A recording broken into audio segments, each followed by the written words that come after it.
That's what I'm talking about, son. Get you some of that daggone pie. Woo-hoo! Looky there. There's your bug-eyed big one right there. Getting started. We're getting started. Here's what I'm talking about. Gosh dang gorilla. Let's go, baby. Straight meat. God, look at that biggin.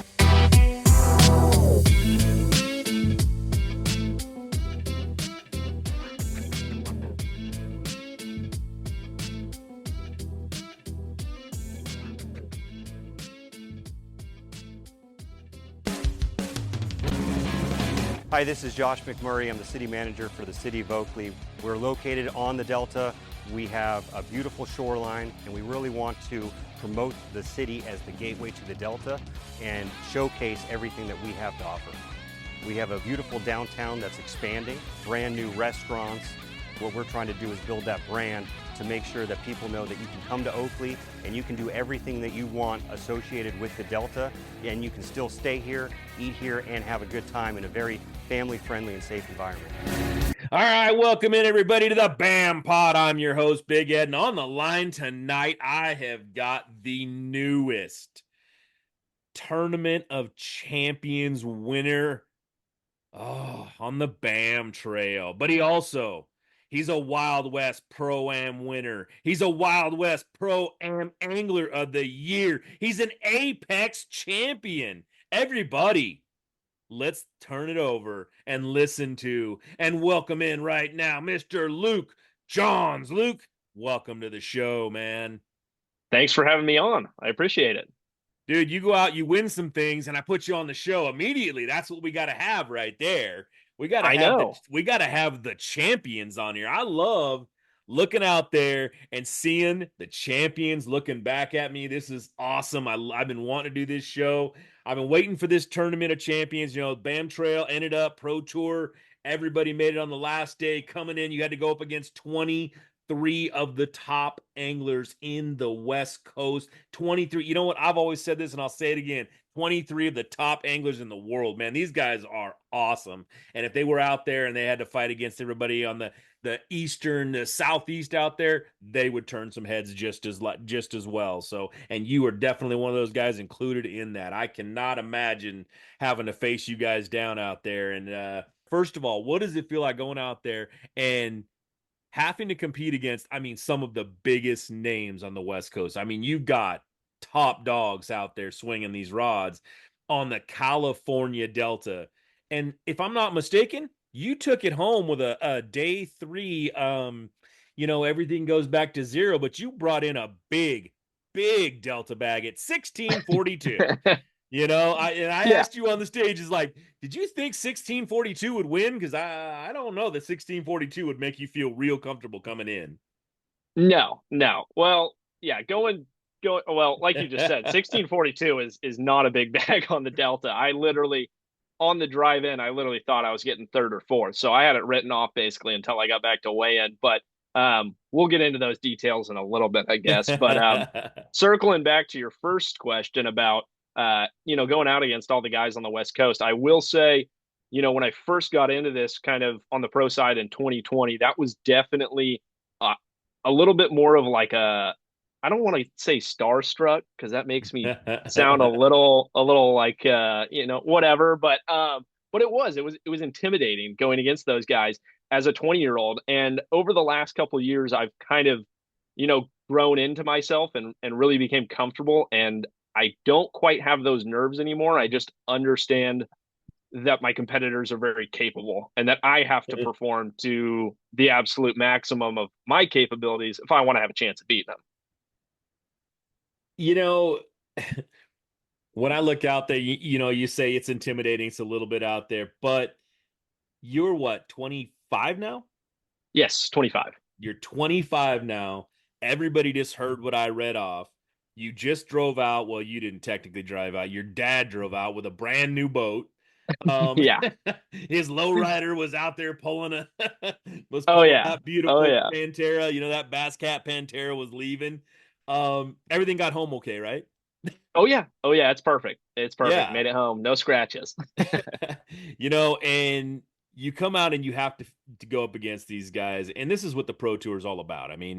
You're a young guy. You're making this thing. You are officially what I definitely call one of our young guns out there. There are some great, great anglers that are coming up.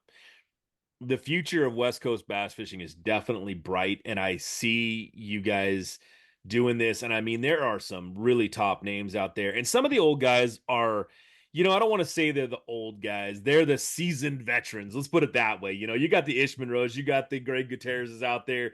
You've got Jake Arbuckles, you've got, Boomers, there's a lot of guys you got to go. And next year you're going to get someone against the Super 60, which is going to be, I mean, what was it, 30 something this year? And next year it's going to be 60, 65.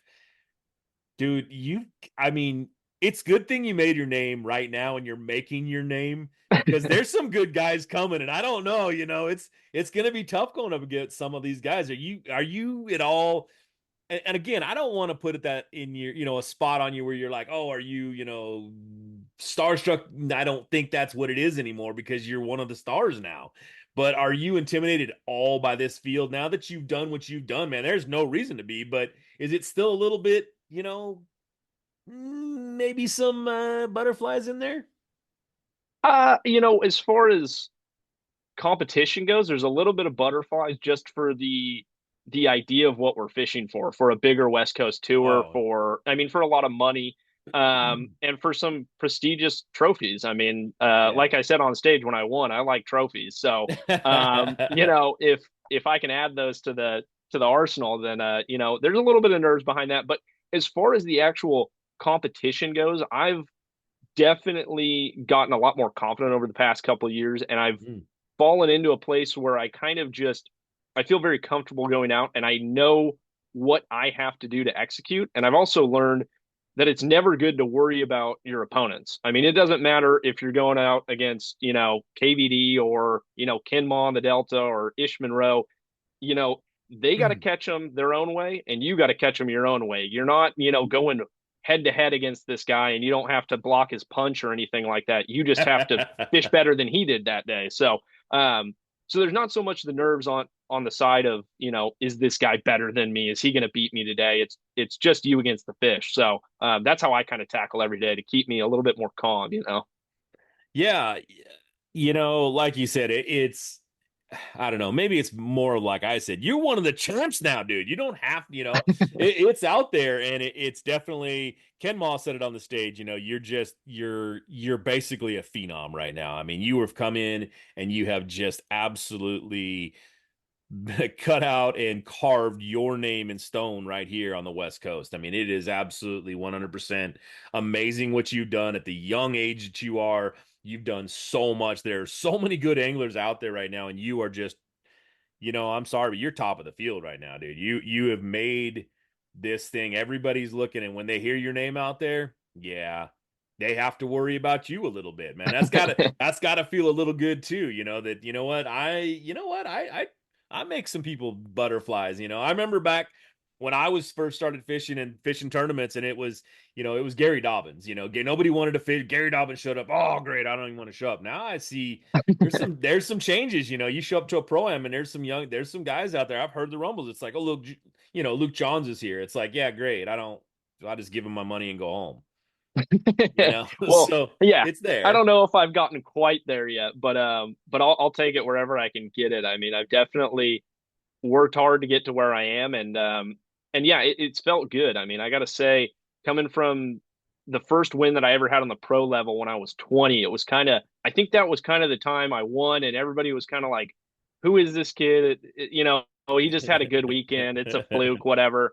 And I'm just happy I've been able to back it up over the last couple of years and show them, that I'm not just a one hit wonder. That I'm here to win whenever I can, and other than that, I like to fish consistently. If I don't got a shot at winning, I try to find myself near the top at least. So Yeah, I mean, the travel, how many, the pro tour this year was, it was all over the place. You were in hmm Boardman, Oregon. You're down in Arizona, Yuma, Arizona, on Lake hmm Martinez. On the Columbia, the Colorado. I get that all every time. Colorado River, but you were also on the Columbia River. Then you had the Delta this year. I mean, three river systems. And then you had all the lakes and everything else. Now we didn't get to New Maloney's this year, and apparently that's one of your strong suits is New Maloney's. But we're going there next year. So is that something you're looking forward to, or how are you looking at a little bit of next year? How does this kind of play out for you? I mean, there's only one, I think, additional one potholes. I don't know if you've ever been up there or not, but that should be Yeah. it should be a really good season. Yeah, yeah, no, next season looks really fun. I got to say, yeah, that New Maloney's event, I'm excited for. I'm hoping I can fit that one into the schedule for sure because I literally haven't been on that lake since I won that tournament, believe it or not. So it's Wow. not like I fish that place all the time. But I'd really like to go back and, catch some more fish, maybe kind of defend a title. I know different series, all that, but go back there and try to repeat what I did the last time. And then as far as everything else goes, it's fun to just have as diverse of a schedule as we have. I mean, I really like going up the Columbia River, catching smallmouth, and then we got another motherlode lake in there next year. We're going to Don Pedro. That's going to be a Ooh. fun one. I haven't spent a lot of time there either, but I like clear water fishing. I like that kind of, that style suits me well. And I just generally enjoy the pro tour without practice because I feel like I can put together a place generally pretty quick. So that's a strong suit for me, and it feels fun when you get out there and you're piecing the puzzle together as the day goes on. It's season's over. This is, I mean, you've done what you're gonna do for this year. We got next year Mm-hmm. coming. Are you going back to Folsom now? Are you just gonna go out and have some fun and start fishing and just like stay home and do that? Or are you starting to get ramped up for next year? Yeah, I mean, I gotta say, I'll probably fish Folsom quite a bit. You know, Folsom gets like so much hate for no reason. Everybody hates it. They say it's such a bad lake, but I go out there and I have a blast like every time I fish there. I mean, it's gotten a lot better over the last couple of years. The fish have grown up. There's a lot of numbers, and it's just a fun place to fish. You can do a lot of. It's actually a pretty versatile fishery. So yeah, so I'm gonna spend a lot of time out there. It's a great little learning playground for me. I always learn stuff Mm. out there. And then aside from that, I'll probably do some of the close travel stuff. I mean, go to the, Berryessa, maybe go back to the Mhm. Delta. I don't really go there during winter though. The bite just Yeah. isn't what I like to do on the Delta. And there's never any tournaments in winter anyway. So I just kind of skip out on that. But yeah, for the most part, just kind of stay closer to home. And then, then we'll be kicking off the season in Shasta, I think, for the Juan Bass stuff. So that'll be the first time, really traveling somewhere, staying a week somewhere. Okay. Yeah. Um, you mentioned something that I think is very interesting, and asking you about it makes a lot of sense. You do not have to go to the Southwest anymore to make a living out here. You can be on the Mhm. West Coast, and I'm not saying that $50,000 is what you're going to put in your pocket every time you go out, but I mean, I think what last place takes home some pretty good money this year too. So, Mhm. everybody, it's going to be a long ways down, get a check, that sort of thing. How does that make you feel that, there is finally some place that you can, I guess for a lack of better term, just call home? You know what? You can be on the West Coast, you can make a living doing what you're passionate about, being a fisherman, being an angler, and being one of the top anglers out here. How does that make you feel? We're going to take a short commercial break and talk to you about one of our great sponsors, StoreQuest Self Storage. They're here to help you get your garage back. As an outdoor enthusiast, you have gear, lots of expensive gear, equipment, boats, trailers, and vehicles, probably all stored in your garage. You need a storage space that's easy to access, secure, and climate controlled. And that's where StoreQuest comes in. Head over to storequest.com. Plus, members receive an exclusive 10% discount with the offer code BAM10. That's BAM 10. StoreQuest is the official self-storage partner of the BAM Tournament Trail. Now, back to the BAM Pod. It's really cool to see that. I know, obviously, kind of that was what Apex was trying to build, and of course, not getting into that, but that kind of went down the wrong path, obviously. Right. But it's cool to see something come back as fast as it did. And with Mark running this thing, I really feel like he's done a great job this year. And he's really provided kind of some hope for the West Coast because the whole time before that, I mean, ever since I got into bass fishing, it's always been like, dude, if you want to make a living doing this, like you're not, there's no chance you do it on the West Coast ever. So to have that kind of glimmer of hope now, and obviously, I mean, we still got some ground to make up, and we've got some Mhm. building to do. But as far as the actual the foundation goes, it's there and it's kind of showing potential. So that's really exciting for somebody like me, especially I've got no family or anything back east to go to. So it's, everything for me is out here. So if I don't have to, pick up and move across the country and still be able to do what I love and make a living doing it, then I mean, that's a pretty cool deal right there. Yeah, I think it would probably kill your mom and dad if you left. Yeah. Yeah. You're probably right. You're they probably right. they are they are Yeah. absolutely one of your biggest supporters out here. I see them at all the events, and they make it there. They make it out there as much as they can. I know for sure. And for me, that's just the awesome part. And I think this year I saw it with so many people. They said, my family doesn't get to come to many of these events, but they were here. Yeah. I saw that when we were in Boardman, Oregon.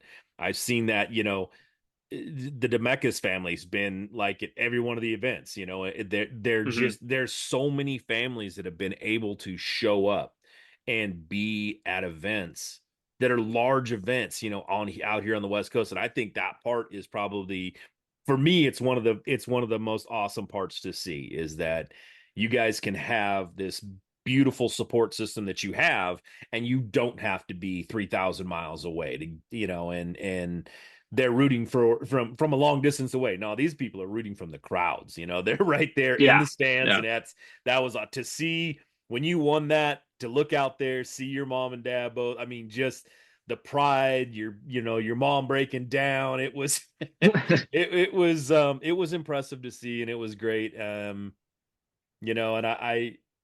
I for me, just seeing that out there for you guys is probably the most awesome part of this thing being what that Mark's done out here for the ability to have so much of a support system right here on the West Coast. And you're right, we we got 53 years to make up. We've been doing this for one season. you Yeah. know? Yeah, exactly. So, But yeah, it's been an oh, impressive season though. I'll say that. good. I'm glad that the anglers, especially people guys like yourself, are really seeing that this is everybody had really good words to say to Mark up there, and the way he's doing this and the way that we're going about it. Now there's going to be some changes. I don't know if you've seen it yet, but he's now started the Scholastic series that's going to be a part of this, Hmm. and bringing in some of the younger, the high school and the college kids in to fish and give them an opportunity to make their way to the pro-ams, to the pro tour, to just another way for them to get out there and grow this community. Um, what do you think about something like that coming out here and being a part of being a part of it? I know it's going to be on the last day, but it is what it is. Yeah, no, I think that's like the biggest key to the long-term picture is setting up something for student anglers or younger anglers, that high school, college age. I literally wouldn't be where I was if there wasn't a college series. So back when I fished Wild West, they actually had a college series, and me and the kid that I fished with, Luke Lepanovich, we won the championship for that, and they gave us our entry fees into the co-angler side for the Mm. pro-ams that year. And I actually asked them if they would let me transfer that over to the pro side and then pay the difference. So they let me do that. So I got to fish the pro side for half the cost. And that year I was fortunate enough to win an event. And that basically kickstarted my career on the pro side. So literally without a college fishing style, that Mark's kind of putting on, I would not be where I was. Or at least it would have looked a lot different to me getting here. So I gotta say that is a huge key. And I mean, like everybody says, that the younger generation is always, I mean, it's literally the future. They're where the sport's going. So we have to get them involved. And that's something that I kind of hold dear to my heart because I've been through it all and I know how much it meant to me and how much it's literally changed my life. So yeah. Yeah, I hope a lot of the guys, the younger guys, the younger gals coming into this sport right now at the college level, at the high school level, can hear this program and hear, what it's like to be you. I mean, this is where you came from. So there is an avenue, there is a way to get there, and Hmm. working hard, being there, and hopefully this is something that they can, strive to do. And again, like I said, I think it's now, don't get me wrong, $50,000 is not necessarily a living completely Hmm. yet. It's really a big chunk though. Yeah. Yeah. If you can It's a nice win, bonus, I'll tell you that. absolutely. I mean, you're still living in California unless you're in Oregon or one of those other states. So Yeah. it's gonna be pretty interesting. The pro-ams going up and being up in some of those, a very, I guess, distant places where they have not seen events yet. They haven't seen in a Hmm. major event. And now we're going to have these pro-am events going up out of there, and it's going to be amazing to see. I guess I could ask you this question because you've seen the Wild West demise. You saw the Apex demise. You saw everything kind of go down. Hmm. Do you think that this year we kind of squashed that on the BAM trail of this is, Apex 2.0, this is, the Wild West 2.0, this is not that event at all? Do you think that's gone? Do you think we'll see bigger fields next year? In it, yes. In short, yes. I do think that has been squashed. I will say for the most part. Mhm. And literally the only sliver that's not in there is just going to be the I don't know how else to say this other than just the haters. I mean, like Right. there's always going to be them. You get on social media and somebody's always got something negative to say, and it's just they're just the people who are going to nitpick no matter what. I mean, if we were hosting tournaments for $100,000 with a $20 entry fee, they'd still find something wrong with it. Yep. So, as far as it goes, though, I think Mark has proved that he is different. I mean, even just down one of the things that I love most about this year was just getting paid at the ramp. I mean, it's so nice to just literally fish that day. You weigh your fish in and you are driving home with a check. I mean, that's perfect. And that was one of the things that didn't happen in Wild West. And it's really nice to kind of just be back to that. You just get paid. You don't have to worry about it. You know, your check's going to go through. Everybody's happy when they leave. So, yeah, I think it'll be, a good year next year. And I think those draws will get better after what Mark has showcased this year. I mean, you already see it. The 60, I think he said what he's got over 60 Yeah. already signed up for the Super Oh, 60 next oh year. yeah. It's going to be closer to 65 or 70, I believe, in the end result of all this. Yeah, yeah. And there's some really big names fishing it. There's some guys I noticed this year we had a great cast of anglers in there, but we were missing names, to be honest. I Mhm. mean, we were missing good anglers. So to have a lot of those guys coming in and tossing their chip in for next year, it's gonna be a Yep. fun year next year. Yeah, I hope they do come in. But we've talked a little bit around the edges now, so let's dive into this whole Tournament of Champions champion thing that you did. Sounds good. Let's break down the Delta. Late fall, you're on the Delta. Let's give a little bit to the people who are going out there and are fishing in the winter, are fishing this time of year. What do you do to become this big, man? What do you do to have good days out there and weigh the big solid bags that you weighed? Yeah, yeah. So I'll kind of take it from day one. So day one of this event, of course, with the Pro Tour, we don't get practice. It's off limits for 30 days, and we just roll out Friday morning. It's game time. So I put the boat in the water and just kind of had a bit of a game plan. I wanted to end up down in the kind of southern end of the Delta by the midway point of the day, kind of near that tide change.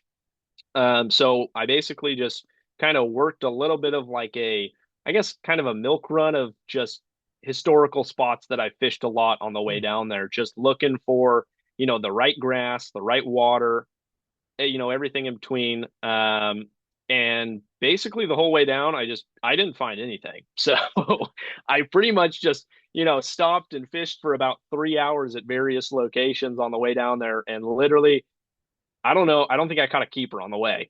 And then I kind of settled into this one strip, and pretty quickly, once I got down in that area, I caught my first keeper. I mean, it was probably like 10 minutes in, and then I caught another one pretty quickly after that, and then moved a little bit down the bank, found some really good, healthy grass, good water movement.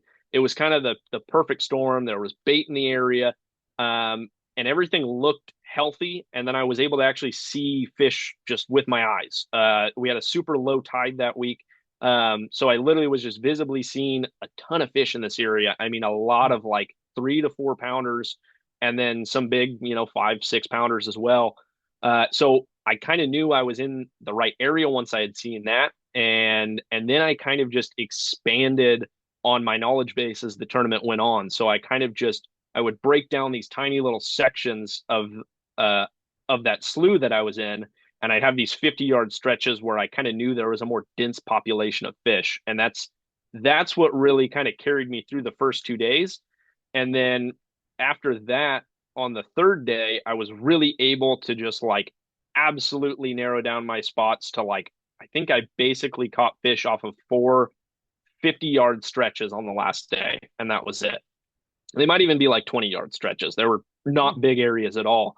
So that's kind of one basic tip before we get into the fishing stuff on the Delta is I think a lot of people get intimidated by the Delta because it's so large, and then you have the tide movements, and everybody, you listen to all the really good anglers on the Delta, and they always talk about how important the tides are and how you need to be in this area at this time, and then you got to drive, 20 miles and be in this area for the next tide, and basically I kind of took almost the opposite approach to it. I found a handful of areas in this bigger general area, and then I rotated them throughout all of the different tides.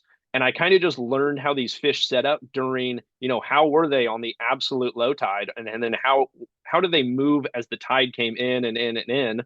And that really helped me kind of utilize as much fishing time as I had because I wasn't driving my boat.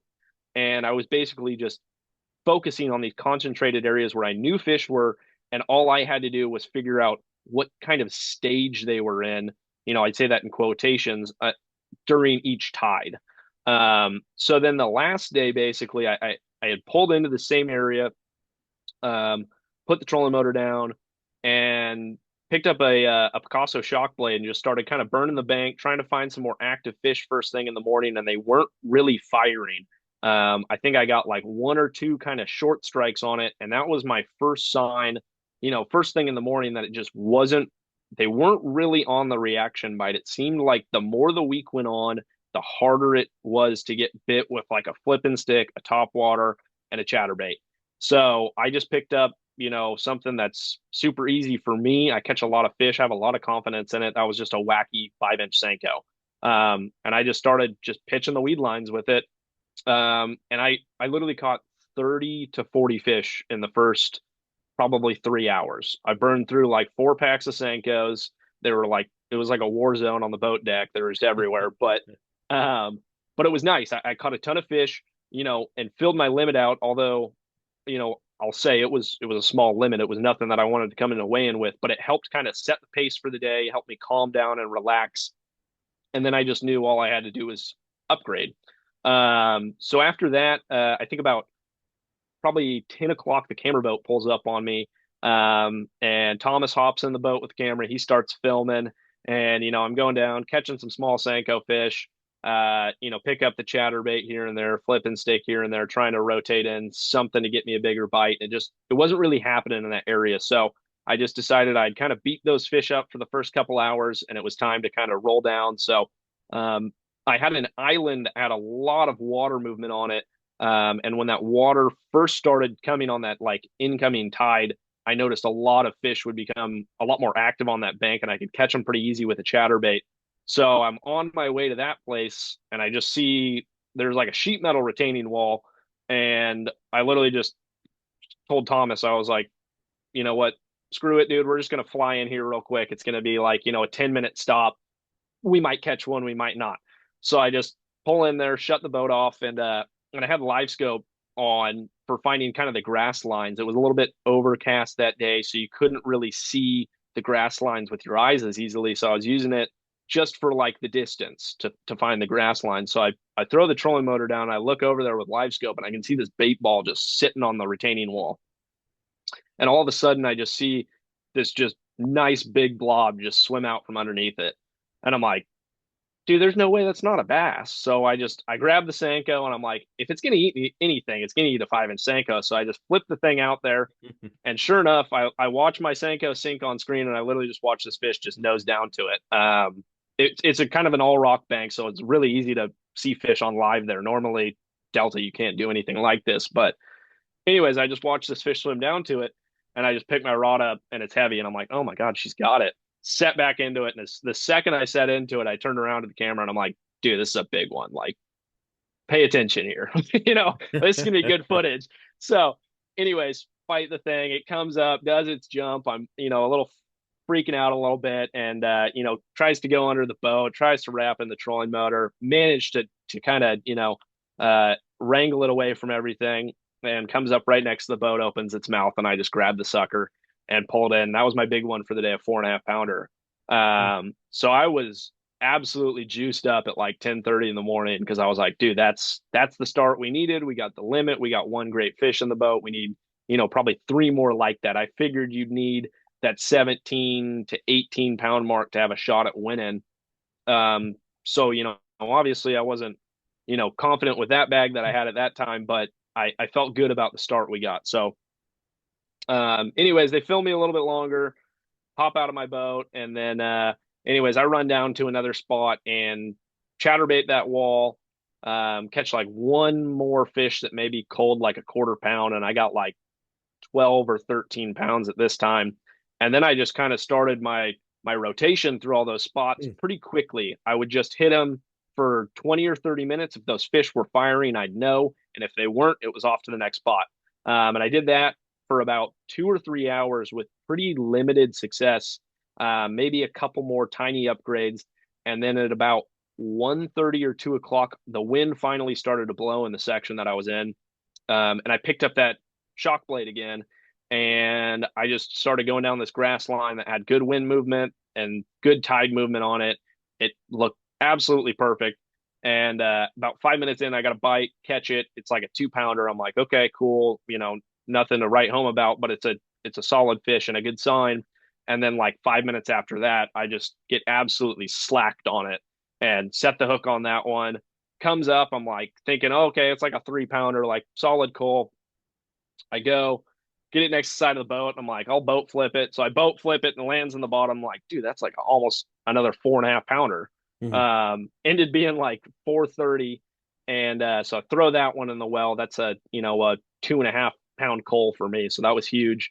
And then proceeded to just like fish my butt off till the absolute last minutes that I had down there, and never got another fish that made a difference. So I got a 30+ minute ride back. The wind's starting to blow. So I kind of just pull the plug. I'm like, you know what? We put in our time today. I fished as hard as I could. I did everything I can. I fished clean. And, I was a little bit disappointed. I was like, I didn't get the bites I thought I should have got today, but whatever. We'll finish 3rd or 4th is my thought process, the whole 30-minute ride back. And we get back to weigh-in, and then everybody's like, oh, dude, what do you got? And I'm like, I got like 15, maybe a little bit more than that, probably, 15 to 16. And then everybody starts going, yeah, I think you might win it. And I'm like, you guys are crazy. Like, there's no way. Like, with the guys that were in the top 10, I'm like, some people are going to stumble. That always happens. But yeah, 9 other guys in that top 10, there's no way that everybody else is underneath that 16 pound mark. And, as it went on, it was basically just down to like me, Zach Thompson, and then maybe Ken Maw. And I was talking to Ken in line, and he's adamant he doesn't have it. He's like, I got 14. But I just figured, knowing Ken, if he has 14 and he tells you he has 14, he probably has like 17. So I wasn't too comfortable. But anyways, so it all goes down to weigh-in. And then, sure enough, we go through weigh-in. I had my 1642, and yeah, I got to